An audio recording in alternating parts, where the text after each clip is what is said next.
6 бөлүм. Узия падыша өлгөн жылы мен бийик жана улуу тактыда отурган Теңирди көрдүм. Анын чапанынын этеги ибадаткананы толтуруп турду. Анын тегерегинде сераптар турган. Ар биринин 6 канаты бар.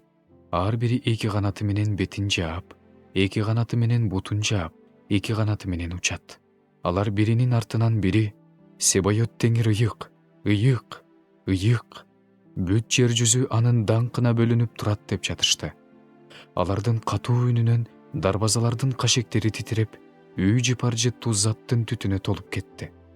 Ошондо мен кайгымага өлдүм. Анткени мен оозу таза эмес адаммын. Ошондой эле оозу таза эмес элдин арасында жашап жатам.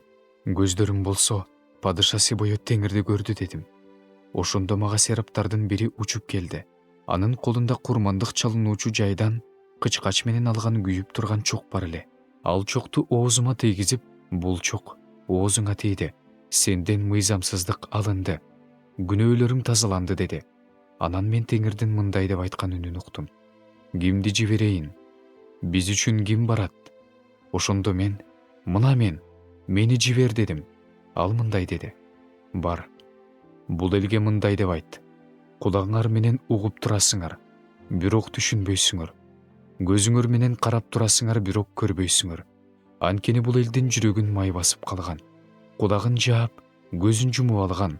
Ошондуктан алардын көздөрү көрбөйт, кулактары укпайт, жүрөктөрү менен түшүнүшпөйт жана айыгыш үчүн мага кайрылышпайт. Ошондо мен көпкө чейин ушундай болобу Теңир деп сурадым. Ал шаарлар кыйрап, элсиз калганга чейин, үйлөрдө киши калбай калганга чейин, бул жер таптакыр ээн калганга чейин ушундай болот деп жооп берди. Теңир адамдарды кууп жиберет. Ошондо бул жер ээн калат. Эгерде ал жерде элдин 1/10 бөлүгү кала турган болсо, ал да бүлгүнгө учурайт. Бирок мисте дарагы менен эмен дарагы кыйылганда, алардын тамыры калгандай, ыйык урук анын тамыры болот.